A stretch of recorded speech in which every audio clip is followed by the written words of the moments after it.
Hello दोस्तों, नमस्कार। मैं भावेश गजपाल आपका स्वागत करता हूं अपने YouTube चैनल लक्ष्य विद भावेश गजपाल में। चैनल को सब्सक्राइब जरूर कीजिए क्योंकि पूरे मैं जितने भी वीडियोस बनाता हूं सभी मानक पुस्तकों से और मानक सोर्स से बनाता हूं। आपके लिए बहुत ही कारगर है, चाहे वो सीजीपीएससी हो, सिद्धि व्यापम हो या सीजीपीएससी का मेंस पेपर हो। आज मैं बहुत ही प्रमुख व्यवस्था लाखा वाटा के बारे में बात करने जा रहा हूं। लाखा वाटा प्रथा जो ब्रिटिश अधीन छत्तीसगढ़ में प्रचलित थी, ठीक है। पहले आई ताबूतदारी तहसीलदारी व्यवस्था से कुछ अलग हटकर ये लाखा वाटा व्यवस्था थी। इसके बारे में देखिए, मेंस पेपर में इसके बारे में लिखने के लिए आता है। तो प्रत्येक उपजाऊ भूमि को किसानों के द्वारा बारी बारी से खेती करने की प्रक्रिया, मतलब जितने भी उपजाऊ भूमि थे उनको वहां उपस्थित किसान, उस गांव के किसान और अन्य गांवों के किसानों को खेती करने के लिए बारी बारी से बुलाया जाता था। मतलब एक साल अगर कोई खेती कर रहे तो दूसरे साल कोई और अलग करेगा, तो तीसरे साल कोई और अलग करेगा। इस प्रकार एक उपजाऊ भूमि पर एक ही का आधिपत्य नहीं रहेगा, वो उपजाऊ भूमि सभी के हिस्से में बारी बारी से आएगी। इसी को बोलते थे लाखा बांटा, बांट कर खेती करना, लाखा बांटा कहते थे। यह व्यवस्था सन 1864-65 से जारी रही और लगभग 12 साल तक काम क्रिया में रही। इसके लगातार चलने के बहुत सारे कारण थे। 64-65 से जारी रही और 12 साल तक ये व्यवस्था चली, जिसे लाखा बांटा कहते हैं। इसके चलने के बहुत कारण थे या बने रहने के बहुत कारण थे। व्यवस्था चालू होने के दो प्रमुख कारण किसने बताए थे? सेटलमेंट अधिकारी थे उसमें, अंग्रेज एक सेटलमेंट करने वाले अधिकारी थे, जेम्स ब्राइट चिसोम, ठीक है।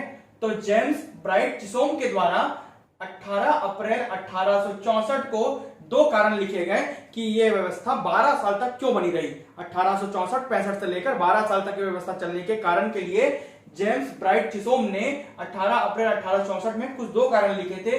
वो दो कारण इस प्रकार थे कि बारी बारी से उपजाऊ खेत का उपयोग हर किसान कर सकता है इसमें, ठीक है। इसके प्रमुख कारण चलने के भी और जारी होने के भी कारण कि बारी बारी से उपजाऊ खेत का उपयोग हर किसान कर सके। साथ साथ माल जब मराठा काल में जो गौटिया होते थे वही ब्रिटिश काल में मालगुजार कहलाने लग गए, ये भी आपको पता होना चाहिए। तो मालगुजार या गौटिया जो गांव का प्रमुख होता था को यह अधिकार दिया गया कि वह नए किसानों को अपने क्षेत्र में कृषि हेतु आमंत्रित कर सके। अपने क्षेत्र में कृषि के लिए वो नए किसानों को आमंत्रित करता था। हर गौटिया के पास या मालगुजार के पास यह अधिकार हो गया था। गौटिया अब मालगुजार कहलाने लग गए थे। ये किसने कहा? जेम्स ब्राइट चिसोम ने कारण लिखे थे, ये दो कारण कि ये व्यवस्था लाखा वाटा व्यवस्था चालू रही कि भाई एक ही भूमि पर एक ही का आधिपत्य क्यों रहे, भूमि का जो उपजाऊ है वो एक ही के हिस्से में क्यों जाए उपजाऊ बना। तो वो उस पर सभी किसान बारी बारी से खेती करते थे, जिससे सभी को बारी बारी से लाभ लेने का मौका मिलता था। इससे उपजाऊ भूमि पर कुछ मुट्ठी भर लोगों का एकाधिकार समाप्त हो गया। कुछ मुट्ठी भर जो लोग जो हर साल उसी पर खेती करते थे, ये समाप्त हो गया। लाखा बांटा व्यवस्था बहुत ही उत्तम व्यवस्था थी और 12 साल तक चलने के इसके कारण भी थे। इसके अलावा जो मैं पहली दो व्यवस्थाओं के बारे में पढ़ाया हूं, 1854 को 3 तहसील बनाया गया, तहसीलदारी व्यवस्था चालू की गई और ताबूतदारी प्रथा भी चालू की गई थी बंजर भूमि के लिए। दोनों को फिर से बता देता हूं, आपको ये वीडियो देखना है तो आप 7वां, 8वां, 9वां, पार्ट 7, पार्ट 8 और पार्ट 9 जरूर देखें। तीनों एक साथ ब्रिटिश अधीन छत्तीसगढ़ के वीडियो हैं। पार्ट 7, पार्ट 8 और पार्ट 9 एक ही दिन में देखें। कोशिश करें कि 8 और 9 एक साथ देखें, क्योंकि 8वें के साथ 9वां नंबर का वीडियो भी मैं आज ही डालूंगा, ठीक है। चलिए देखें, 1854 को 3 तहसील बनाए गए थे, रायपुर, धमतरी और रतनपुर। रतनपुर मतलब बेसिकली बिलासपुर वाला हिस्सा।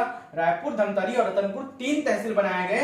1 फरवरी 1857 को धमधा और नवागढ़ 2 अन्य तहसील बनाए गए। अब तहसीलों की संख्या 1, 2, 3, 4 और 5 हो गई। ये दोनों तहसील बाद में बने और उसके बाद में धमधा के जगह दुर्ग को तहसील बना दिया गया। तहसीलों का पुनर्गठन किया गया बाद में, जब धमधा की जगह किसको तहसील बना दिया गया? दुर्ग। अभी भी कितने तहसील हो गए?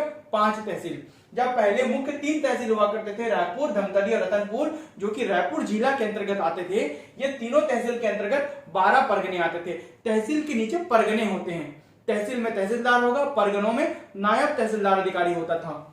आप देखिए, 1855 से 1857 तक 3 सालाना व्यवस्था चालू की गई थी इलियट के द्वारा। चार्ल्स सी इलियट, जो कि प्रथम ब्रिटिश कमिश्नर थे 1854 के बाद। तो 3 तहसीलों के अधीन 12 परगनों को रखा गया इनके द्वारा।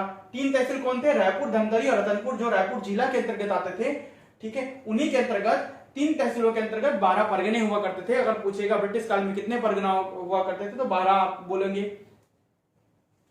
तहसील के अंतर्गत तहसीलदार अधिकारी होता था और परगनों का नायब तहसीलदार अधिकारी होता था। जो ब्रिटिश काल में नायब तहसीलदार होता था ना, वही मराठा काल में कमावेंसदार होता था। जो मराठा काल का कमावेंसदार अधिकारी होता था उसको ही ब्रिटिश काल में नायब तहसीलदार मान सकते हो आप। तो वो ना होकर ये हो गया, नायब तहसीलदार हो गया परगनों का प्रमुख। तहसील के नीचे परगने होते थे, जैसे 3 तहसीलों के अंतर्गत 12 परगने होते थे। परगनों 9, पहले मराठा काल में 8 थे, फिर 9 हो गए, दुर्ग धमधा अलग हुए तो उसके बाद 3 और खल्लाड़ी वगैरह, गुल्लू खल्लाड़ी वगैरह परगनों को बाद में और शामिल किया गया। तो ब्रिटिश काल में 12 परगने हो गए थे। पुराने वीडियो में पार्ट नंबर 7 में पढ़ाया हूं। अब आ जाइए ताहूतदारी प्रथा के लिए। ताहूतदारी प्रथा क्या थी? ये बंजर और त्यज्य भूमि, ऐसे भूमि जहां पर खेती नहीं की जा सकती, ऐसे भूमि जो छोड़ी गई है, त्यज्य है, त्यागी गई है, उन भूमियों पर खेती योग्य बनाने के लिए जमींदारों को लीज पर ये भूमि दी जाती थी, ताकि आप इन पर खेती करें, इनको उपजाऊ बनाएं और हमें क्या दे, टैक्स दें। कौन? ब्रिटिशरों को टैक्स दें। तो ये मराठा के समय जब सैंडिस हुआ करते थे तो 2 सबसे पहले ताहूतदारी बनाए गए थे। सैंडिस के समय जब 1825 से 1828, सैंडिस जो ब्रिटिश अधीक्षक हुआ करते थे 1818 से 1830 के बीच में, 1825 से 28 में सैंडिस का अधीक्षक बने रहे। उस समय 2 सैंडिस लोटा लेकर आया, बताया था। तो लोरमी और तरेंगा 2 ताहूतदारी बनाए गए थे, जो एकदम बंजर भूमि। लोरमी, पेंड्रा लोरमी का पठारी इलाका है, तो वहां पर लेटराइट मिट्टी होने के कारण वहां पर उपजाऊ भूमि नहीं रहती, त्यज्य भूमि है। उसको उपजाऊ बनाने के लिए 1826 में लोरमी और 1828 में तरेंगा, इन्हीं के समय, ठीक है, क्या 2 ताहूतदारी बनाए गए थे। यह बिलासपुर क्षेत्र अर्थात रायपुर के अंतर्गत, रतनपुर के अंतर्गत आते थे। ये किसके अंतर्गत आते थे? बिलासपुर क्षेत्र के अंतर्गत आते थे। बिलासपुर में 2, लोरमी और तरेंगा। इसके अलावा रायपुर में 5 ताहूतदारी बनाए गए थे। सिरपुर सबसे पहला 1843 में, लवन 1848 में, संजारी, खल्लारी और सिहावा 1858 में। ये क्वेश्चन आ चुका है, एमसीक्यू जो कराया हूं उसमें ये क्वेश्चन पूछा भी हूं, पुराने वीडियो में भी बताया हूं। संजारी, खल्लारी और सिहावा 1858 में। पुराने वीडियो के लिंक मैंने डिस्क्रिप्शन बॉक्स में दिए हुए हैं, पार्ट 7, पार्ट 8 भी देखें और पार्ट 9 भी देखें। बिलासपुर बंदोबस्त अधिकारी, जो बिलासपुर में बंदोबस्त देखता था इन ताहूतदारी प्रथा का, उसका नाम था चिसोम, यही जेम्स ब्राइट चिसोम। ये बिलासपुर का बंदोबस्त अधिकारी था, बिलासपुर के दोनों ताहूतदारियों को देखता था। इसके अलावा रायपुर में जो बंदोबस्त अधिकारी थे वो हेविट थे। तो इन दोनों के मध्य, इन दोनों बंदोबस्त अधिकारियों के मध्य, ये जो 5 और ये जो 2 को चलाते थे, उनके मध्य मतभेद हुआ करता था कि ताहूतदारी प्रथा को चलाया जाए कि ना चलाया जाए। तो मतभेद की स्थिति में रायपुर वाले ताहूतदारी प्रथा समाप्त कर दी गई, जबकि बिलासपुर वाली ताहूतदारी प्रथा 1950 के सन तक चली। ये बंजर वाले क्षेत्र 1950 तक चले, क्योंकि ये इनके पक्ष में थे, कौन? चिसोम, जबकि हेविट इनके विपक्ष में थे कि ताहूतदारी प्रथा को बंद कर देना चाहिए। इस प्रकार ये ताहूतदारी प्रथा है। खालसा भूमि, जमींदारी भूमि भी हुआ करती थी, भूमि के क्षेत्र। तो खालसा भूमि जो जिन पर मालगुजार या गौटिया जो टैक्स वसूला करते थे, अप्रत्यक्ष रूप से ब्रिटिश के शासन, ब्रिटिश के अधीन हुआ करता था। जैसे मराठों में खालसा भूमि प्रत्यक्ष रूप से मराठा के अधीन था, वैसे ही अंग्रेजों के समय खालसा भूमि मालगुजार या गौटिया, मालगुजार जिन्हें गौटिया कहते थे, उनके अधीन था और ये टैक्स वसूल कर सीधा अंग्रेजों को देते थे। जबकि जमींदारी भूमि वो होती थी जिनमें जमींदारों टैक्स वसूलते थे, कुछ हिस्सा वो रखते थे और बाकी अंग्रेजों को दिया करते थे। गौटिया के अंतर्गत पटेल काम करता था। पटेल जो जो भी ये कार्यवाही करेगा उसका लिखित लेखा जोखा जो रखेगा वो कौन रखेगा? पटेल काम करेगा खालसा भूमि के लिए। तो 36 जमींदार मान्य किए गए थे जमींदारी भूमि के लिए, ठीक है। जब जमींदारी भूमि व्यवस्था आई थी, ब्रिटिश काल में भी आई थी, मराठा में भी आई थी, तो 36 जमींदार मान्य किए गए थे कि ये जमींदार ही जमींदारी व्यवस्था चलाएंगे और टैक्स वसूलेंगे। उनमें से 14 प्रमुख थे।